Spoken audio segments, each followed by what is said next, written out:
Hi everyone, it's Danny. Welcome to another Casual Sundays discussion. I know this video is a little bit late. I kinda made a sort of a schedule, but you know, stuff get in the way sometimes. Anyway, today we're gonna be discussing about things that I don't usually say about orchids. Before we go into the subject though, I would just like to thank our supporter this week on orchidnature.com. Kim, thank you so much for the donation. You are very, very generous and I really appreciate it. And hopefully you like my videos in the future as well. Okay, let us get back to the subject today. Now there are some things that I don't usually say in my videos. Even though many other people say them, or they're specified in articles, I just find them not so healthy, let's call them like that. So I'm gonna tell you what these things are, because sometimes they do get on my nerves. Anyway, let's start with a phrase that I don't usually say, and this is overwatering. Now, I don't know if this is an expression used in the United States and everybody there knows what it means, but I can assure you that for the rest of us, it's a bit misleading. And I don't have the comment right now, I don't find it, but I had a comment at some point saying, you know what, I use a bottle cap of water every I don't know how many days, and my orchid is dying. Did I overwater it? Because I heard you shouldn't overwater orchids, so I just gave it a little bit of water. So you can see how this expression of overwatering can be slightly confusing for some of us. I don't know if it has to do with the language barrier, I'm not sure, but for this particular reason, I absolutely avoid it, and I don't think you heard me say it too many times. I much prefer to use the term watering too often. I think this explains everything, basically what you should understand from how not to water an orchid, for example. Overwatering is like, I don't know, very ambiguous. And it still is to me, although I know what it means. Many people don't know what it means, and this can lead to a lot of bad situations. Okay, a second thing that I don't usually mention in my videos, you might have observed this, is that I don't really specify where certain species of orchids are native to or where they grow. And I refer here to geographical points, let's call them like that. I find this to be so irrelevant for the vast majority of my viewers and the vast majority of people out there who just want to grow orchids in their home, on their office, and so on. Of course, this information is rather important for passionate growers. It is for me as well, but I do understand that for the vast majority of people, it doesn't really say anything, and it can actually create a lot of confusion. I'll post a comment right now on the screen. This comment was posted on my orchid failures video, and my viewer suggested that all my trouble derives from the fact that I don't grow orchids how they should be grown, and that I should take a trip to Costa Rica, and this will solve all my problems. So here's a problem. Okay, do you know that masdevallias are native to Brazil? Well, at least some masdevallias. How does that help you? Do you think masdevallias like heat? No. Because in many cases, articles don't necessarily specify the conditions, elevations, and stuff like that in which orchids grow.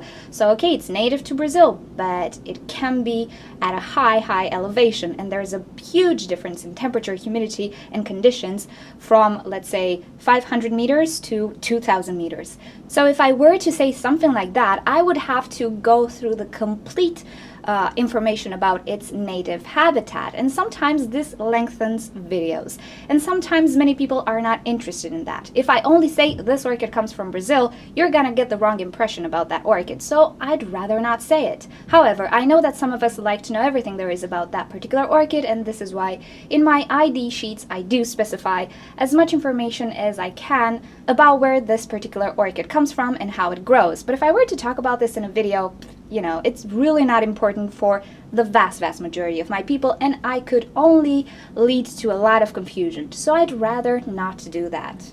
Okay, third thing that I don't do or I don't say, I really stay away from stuff like that. So I stay away from, I call them billboard titles. They're not necessarily billboard titles, they're just, let's say, fake stuff. They can be jokes and stuff like that. I just prefer not to use them, and I'll show you why. Now, here's a comment that I received some time ago. I have no idea how to respond to stuff like that without actually being rude in any way. And this referred to Maria Young's video about orchid eggs. It was a joke. I get it, and for all of us who know and love Maria Young, we know that she's a jokey person. However, if you look in your analytics, in your YouTube, you will see that a huge amount of your viewers are not subscribers. They're new viewers who don't know you, so they don't know you're joking about this. Second of all, people don't watch your videos towards the end. Again, you can see this in your analytics. I'm not going to go into these details, but they will watch that video up to a point, and if the video is too long, chances are they're not going to watch it till the end. So practically, this is how a rumor starts, and I do not want to start rumors, especially when it comes to stuff like these, because look what happens. People ask me all sorts of stuff, and I'm not sure what to tell them.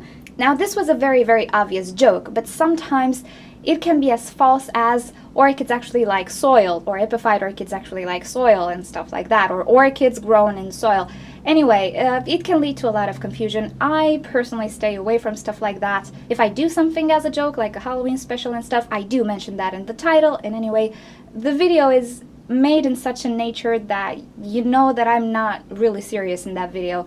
Maybe this is something to talk about. If you're the type of person who actually likes to joke about these stuff, then okay, go ahead. I just will never do that because it's confusion. It's a lot of confusion, and the vast majority of people will get confused, will believe you, because you can rest assured there is a small number of people watching your video to the end, especially if it's, I don't know, over 7 minutes long. Alrighty, next thing that I don't usually do is I do not blindly repeat advice, not even expert advice. If it doesn't sound good to me, I don't say it. Or I say something like, I've read that, or people say that, but I never say, this is how it is.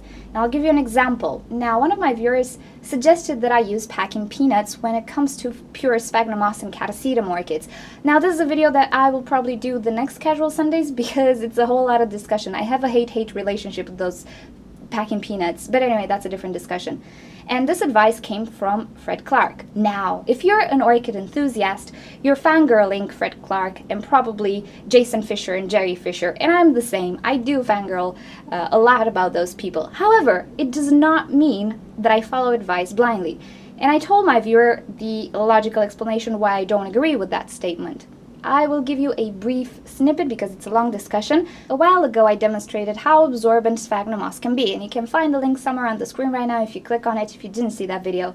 Anyway, and I was saying that sphagnum moss usually dries evenly, and most probably you will never have more water at the bottom of the pot than on top of the pot. Packing peanuts and other non-water absorbent materials are used to provide some more air and keep the bottom of the pot from retaining too much water. It's practically logical. Water gets pulled down by gravity, usually happens with bark, but it does not happen with sphagnum moss. So if you put packing peanuts at the bottom of a pot with sphagnum moss, you practically don't resolve anything because the pot will not stay more moist at the bottom than at the top. Also, catasetums like a lot of water, and judging by how my catasetums did, I would go mental if I would have to water that catasetum every day. Anyway, it's not a good idea to do this, but I'll discuss about this more in my future Casual Sundays video. Not sure if you understood what I was trying to say, but anyway, this is why I don't blindly repeat advice. Or if I read something, I do mention, I read that. But if it's not tested by me or it doesn't make sense to me at all,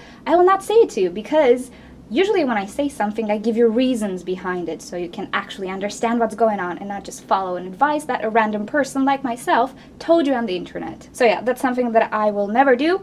Maybe it's a bad thing that I'm a skeptic, but there you go, I will never do that. And the last thing that I will never do is I will never tell you to do something very dangerous that will put your health in danger, because at the end of the day, orchids are just a bunch of plants, really. When it comes to your health, of course they're not just a bunch of plants and we all love them, but if you think in terms of your own safety and health, they really are. So don't ever place them before your health. And if you noticed in my videos, I always say, listen, if you're gonna do this, be careful that you might, do this. Or, for example, the ceramic slabs. I told you don't place them above your head or above a sitting area if you don't properly secure them because they're heavy. And all sorts of other stuff. I always place health before any other hobby. Of course, I refer here to the normal home grower. If you're a scientist and you take trips to, let's say, maybe dangerous places around the world, this might not apply to you. It's your job. You know what you're doing. You know it's dangerous. But I'm just referring to the normal home grower, such as myself, and such as the vast majority of my viewers. And there you go. These are the things that I will probably never talk about, and I never talk about, and I never say, just because it's not me, and I don't consider them healthy. But, you know, that's just me. I might be exaggerating here, but anyway, you'll never see me do these things. Alrighty, thank you for watching this video. Hope I didn't bore you. What do you think about all of these? Did you ever, like, encounter a very confusing situation, very confusing advice and all of that? And if you did you actually ask for more details? Because I think that's the most important thing you need to do. If somebody says anything and you're not sure about it or you don't understand it, you need to ask, why do you say that? Or if I don't do this, what will happen, and so on. And this is practically how you test the knowledge of a person. It's the best thing to do. I love doing this. My teachers hated me. Anyway, so thank you for watching this video. If you liked it, please give it a thumbs up and share it with your orchid friends. If you'd like to see more videos from me, just subscribe to my channel. I post on a daily basis and usually pretty much at the same hour, usually. Feel free to leave me comments, suggestions, or questions you might have in the comment section below and I'll get back to you. If you click on the left side of your screen, you'll be directed to orchidnature.com, where you'll find care sheets, identification sheets, and also you can talk to us in the forum section. And if you're wondering what to watch next, click on the right side of your screen and you'll be directed to another orchid video. Thank you for joining. I'll see you next time. Bye!